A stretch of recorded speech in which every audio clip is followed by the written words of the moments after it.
Here we begin the second episode of the mini-series The Secret Journey of Inner Alchemy, where we continue to delve into the most intense layers of your inner transformation. Now, you have opened the door that only opens from within. You have felt the first heat of pain and faced your dark guardian. But the journey does not stop, it heats up.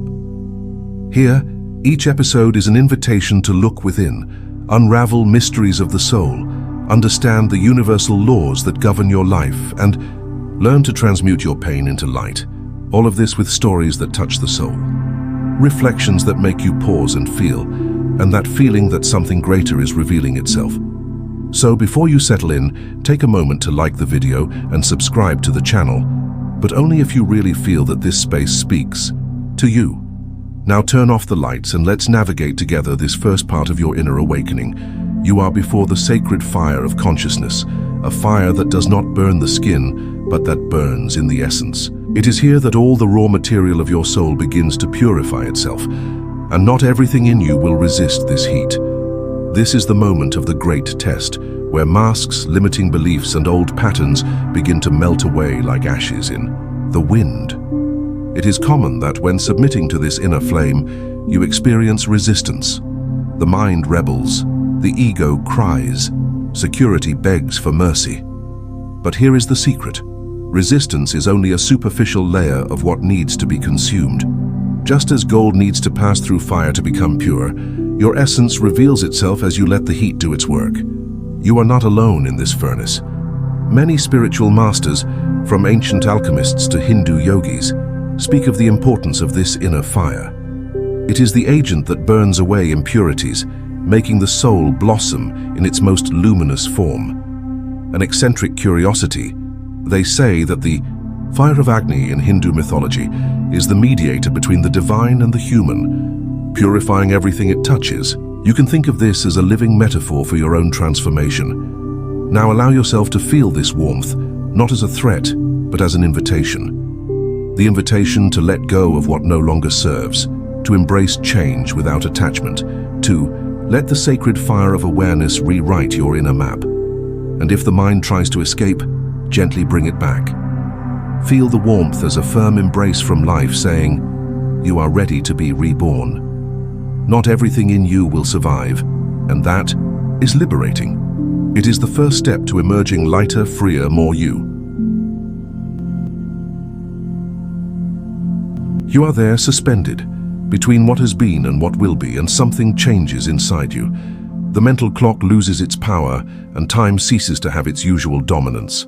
The past, with its pains and joys, seems to recede without the urgency of before, and the future, with its fears and expectations, loses the weight it carries.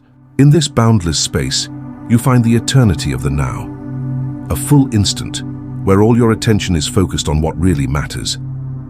Feeling time disappear is like when you are so absorbed in a moment that you don't even notice the hours passing. But here the experience is deeper, more visceral. It is as if your breathing synchronizes with the universe, each inhalation and exhalation creating a rhythm where everything is in its right place. It is a refuge in the midst of chaos, a pause that nourishes the soul. In Inner Alchemy, this suspension of time is the portal where you learn to live without attachment, without rushing, embracing the flow of existence with serenity. You realize that time, so feared, can be a silent ally when it is not seen as a prison. Every moment that seems lost is in fact a sacred space for renewal. This state brings an inner silence that contrasts with the constant noise of the external world. You begin to notice details that were previously ignored.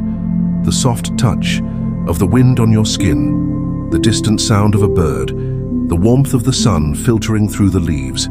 Everything takes on a new, more delicate meaning, as if life were revealing itself in its purest form. Modern science proves that when we are fully present, our brain activates regions linked to the perception of time in a different way, creating this sensation of suspension. It is as if, for a moment, the mind slows down so that the soul can breathe. You remember moments when time seemed to stretch, like when you are waiting for something important, or when you are so immersed in a task that you lose track of it completely. Now learn to access this same sensation, but intentionally, allowing your consciousness to float free. In this timeless space, judgments and worries lose their power. You stop fighting what is and accept the flow of life. The eternity of now is not a distant destination, but an experience that happens here and now within you. At first you thought the four elements were just ancient images, poetic metaphors. But when the silence deepens and your presence becomes more refined, you begin to realize they speak. Each of them carries a specific wisdom, a mirror of your soul.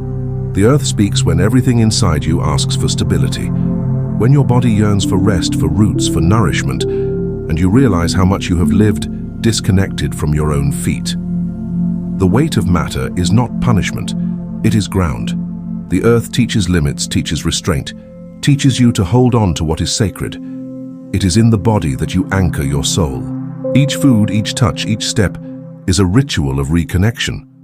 Water comes when emotions flow without control, or when they have accumulated for years with no way out. It cleanses, dissolves, carries away what you could not name. Water teaches you to cry without shame, to flow without guilt, to surrender without despair. It says, "Don't resist, let me pass."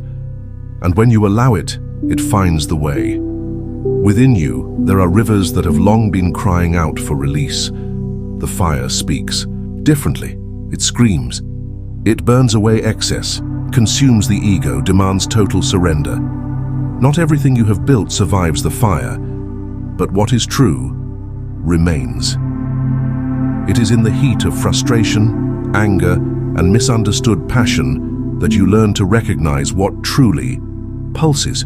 Fire transforms fear into courage, desire into direction, impulse into transmutation. It demands that you not only watch, but participate in its own rebirth. And then comes the air. Invisible but present, light but powerful. Air is thought, it is divine breath, it is inspiration. When it moves within you, your mind clears, weights dissipate, and a new perspective emerges. You realize how the simple act of breathing is a continuous prayer. Air teaches you to let go of certainties, to change shape, to be flexible. It whispers, nothing is fixed, everything can be reinvented. The language of the elements does not come through words, but through sensation. It is translated into the body, and the more you align yourself with each of them, the more you decipher the codes of the soul. It is as if the forces of creation teach you to remember what deep down you have never forgotten. They are parts of you. They are the tools that build your inner alchemy.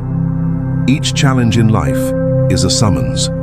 Will it be earth, water, fire, or air that will guide you in this cycle?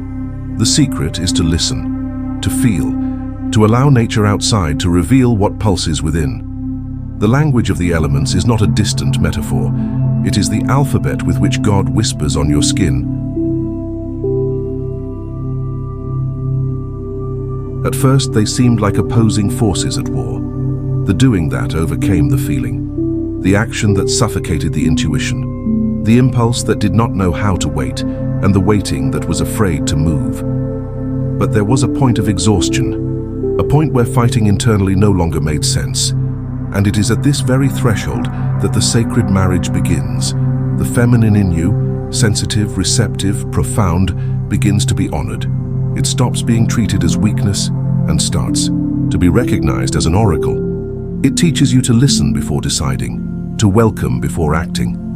The masculine, in turn, firm, protective, directed, stops being an internal tyrant and becomes a guardian. It stops wanting to control everything and learns to trust in the invisible without abandoning the responsibility of sustaining. This union is not romantic. It is revolutionary. When the masculine in you protects the sacred space of feeling, instead of overrunning it, you become whole. When the feminine within you inspires meaningful action rather than paralyzing it with fear, you become new. This dance creates something neither could achieve alone, living wisdom. Because the feminine intuits the path, and the masculine builds it. Within this marriage, judgment ceases. You stop punishing yourself for being too sensitive or too practical. You understand that feeling deeply is a strength, and that setting limits is also a gesture of love. On this invisible altar, conflict ceases. Silence expands and something is born. It is no longer the old me. It is no longer the repetition of inherited pain. It is the child of integration, the spark of the new. This marriage does not happen overnight. It is a daily ritual. It is constant listening. But when you experience it, even for an instant, everything changes. You feel God dwelling within, not as a concept, but as a living presence between the masculine and feminine reconciled within you. And then, finally, you understand. It's not about finding someone out there. It's about becoming the temple where love is made flesh. There is nowhere left to run. The light has touched too many places, and everything that sustained the you of before begins to crumble, without warning, without mercy, without return. The name you carry, the certainties you defended, the roles you played with so much effort, everything begins to die. It is not a physical death. It is something deeper. It is the fall of invisible masks. It is the collapse of the narratives you told yourself to bear the pain of not being whole. You look at yourself in the mirror, and it no longer reflects you. What you always believed to be solid begins to dissolve like smoke, and for a moment all that is left is emptiness. But this emptiness is not absence. It is pure presence. It is the womb of the new. It is frightening, because your ego screams. It wants guarantees. It wants control. It wants to continue being someone. But nothing that he was can cross that door. Initiatory death demands surrender, and only those who have learned to trust surrender. You don't understand with your mind. You feel with your soul. The lightness that comes when you stop fighting to exist as before, and it is there, in that exact moment of the end, that a sacred breath passes through you. You still don't know who you are, but you know with a silent certainty that something greater is remaking you inside. In initiatory death, you don't find answers. You become space, space for mystery, space for the spirit, space for what is only born after the end. This is the crossing that almost no one has the courage to make. But those who go through it never live on autopilot again. And now, you have come this far. You survived the fire, the chaos, the encounter with the shadow, and you chose to die to everything that wasn't true in you. So take a deep breath, be silent, and just feel. You are not alone, and you are more alive than ever. If this episode touched you deeply, share in the comments what is dying or being reborn or inside you. This journey is collective, even if it seems lonely. And remember, there is only one more episode left until we conclude the secret journey of inner alchemy. And what comes next is what changes everything. Set the reminder, subscribe, and get ready. The end is not an end. It is a beginning with different eyes.